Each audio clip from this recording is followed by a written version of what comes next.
বড় পাপ করেছি, আমি ব্যভিচার করেছি, দয়া করে আমার উপর আল্লাহর বিধান কার্যকর করুন। নবীজি তার দিকে তাকালেন, তারপর মুখ ফিরিয়ে নিলেন, যেন তার সম্মান রক্ষা পায়।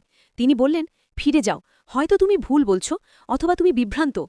কিন্তু নারীটি দৃঢ়ভাবে বলল, না, আমি সত্য বলছি, আমি অপরাধ করেছি, আমি এখন আল্লাহর কাছে ক্ষমা চাইতে চাই। নবীজি তখন জিজ্ঞাসা করলেন, তুমি কি গর্ভবতী? নারীটি বলল, হ্যাঁ, আমি গর্ভবতী।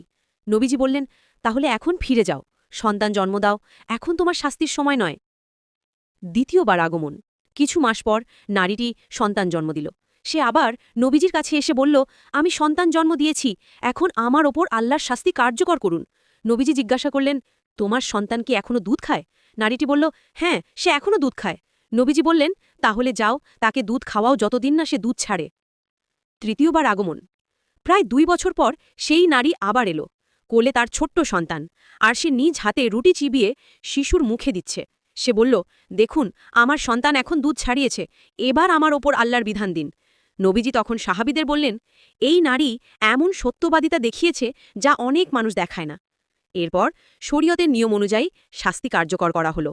তার মৃত্যুর পর নবীজি নিজেই তার জানাজা নামাজ পড়ালেন। নবীজির অশ্রুসিক্ত কথা। সাহাবীরা বিস্মিত হয়ে জিজ্ঞেস করল, হে নবী, আপনি কি এমন এক নারীর জানাজা পড়ালেন যে ব্যভিচার করেছিল? নবীজি বললেন, সে এমন তওবা করেছে যে যদি মদিনার ৭০ জন মানুষের মধ্যে সেই তওবা ভাগ করে দেওয়া হতো, তাহলেও সবাই ক্ষমা পেত।